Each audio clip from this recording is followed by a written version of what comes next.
Shalom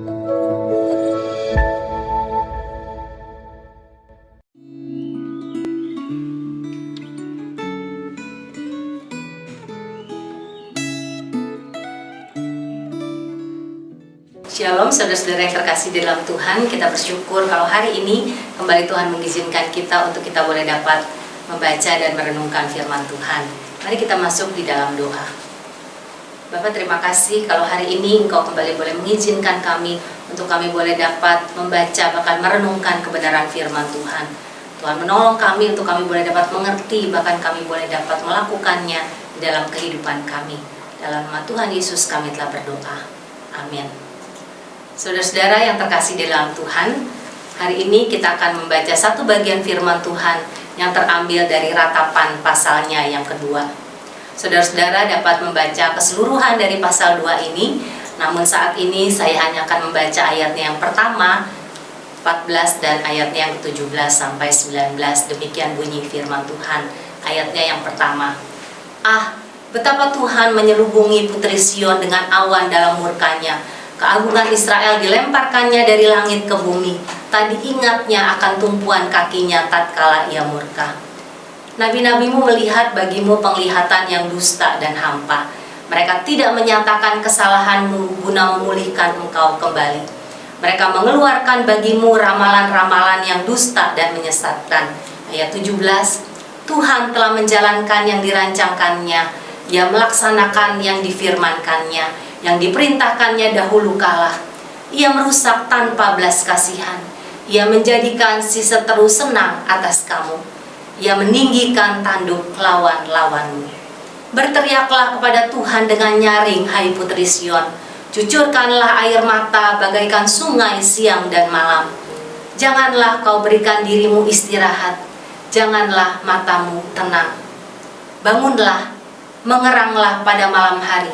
Pada permulaan giliran jaga malam, curahkanlah isi hatimu bagaikan air di hadapan Tuhan.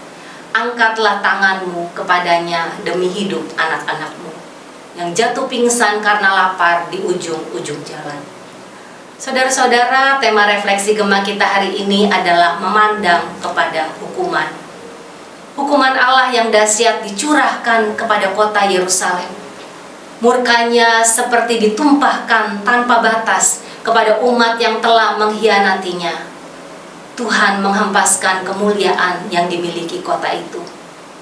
Bahkan saudara, dia melemahkan, bahkan menelan Yerusalem dan membiarkan para musuhnya memorak-porandakan kota itu. Allah juga menyingkirkan para pemimpin umat, yakni raja dan imam. Karena para nabinya tidak lagi memperdengarkan suara Allah. Kengerian itu digambarkan oleh adanya kanak-kanak dan bayi yang kelaparan sehingga terjatuh dan mati. Keadaan seperti itu membuat para musuh umat Tuhan sangat bergembira dan mencemooh dan merendahkan umat Allah. Mereka menginjak dan mempermalukan Yerusalem yang sedang dimurkai oleh Allah. Salah satu wujud keberdosaan umat Allah adalah bahwa para pemimpin mereka, yakni para nabi, yang sebenarnya merupakan para nabi palsu, tidak menyuarakan kebenaran Allah. Mereka tidak menyuarakan suara Allah, melainkan suara mereka sendiri yang telah meninabobokan umat. Mereka menyampaikan perkataan yang menyenangkan, namun sebenarnya menyesatkan. Oleh karena itu, Tuhan Allah menjalankan dan menggenapi rancangannya. Allah melaksanakan firman-Nya, yakni menghukum mereka yang membelakangi dan mengkhianati Dia. Saudara-saudara, bukankah manusia pada zaman ini juga berada di bawah murka Allah sebelum mereka memperoleh keselamatan dalam Kristus? Saat ini tidak sedikit manusia yang mengandalkan kekuatannya dalam menghadapi pandemi yang ada, bukan? Manusia semakin tidak peka akan dosa yang mulai mengintai di depan mereka. Manusia tidak lagi senang ketika mendengar firman Tuhan yang dengan keras memperlihatkan bahkan menegur dosa mereka. Saudara, sadarkah kita bahwa kita harus menyadari dosa yang tanpa sadar sering kali kita lakukan, dan kita harus sungguh-sungguh bertobat dari dosa-dosa tersebut? Betapa mengerikannya bila kita terus hidup dalam dosa di hadapan Allah. Saudara, mengingat murka Allah terhadap dosa akan membuat kita semakin menghargai karya penebusan Yesus Kristus dalam hidup kita. Ratapan bukanlah sesuatu yang asing dan jauh dari hidup kita. Meratap membuat kita belajar menatap secara serius kepada murka dan hukuman Allah. Meratap membuat kita belajar berdoa agar Allah menyatakan kemurahan-Nya kepada kita yang berada dalam keadaan yang najis di hadapan-Nya. Meratap membuat kita semakin menyadari betapa panjang, lebar, dalam, tinggi, dan luasnya kasih Kristus bagi kita.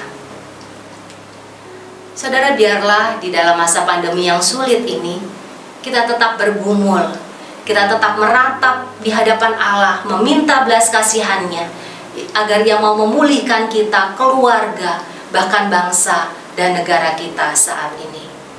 Amin. Mari kita masuk di dalam doa. Tuhan, kami bersyukur ketika saat ini kembali Engkau boleh mengingatkan kami. Engkau kembali menegur kami, Tuhan. Betapa seringkali tanpa sadar kami seringkali mengandalkan kekuatan kami sendiri. Kami tanpa sadar, Tuhan, sebagai anak-anak-Mu, kami masih sering hidup di dalam dosa. Dosa yang mungkin membuat kami tanpa sadar, membuat hidup kami tidak lagi mengandalkan Tuhan. Kami rindu, Tuhan, biarlah di dalam masa pandemi ini kami mau kembali membuka mata kami, membuka telinga kami, ketika Engkau boleh menegur kami lewat firman Tuhan, lewat firman yang disampaikan oleh hamba-hamba-Mu, Tuhan. Biarlah kami mau belajar untuk kami boleh merendahkan diri di hadapan Tuhan. Kami mau Engkau ubahkan, Tuhan, sehingga kami tidak lagi hidup di dalam dosa-dosa kami. Kami rindu, Tuhan, Kau boleh memulihkan kami. Tuhan, menolong kami, menguatkan kami, untuk kami boleh tetap bersandar kepada firman Tuhan. Terima kasih ya Tuhan. Hanya di dalam nama Tuhan Yesus kami telah berdoa. Amin.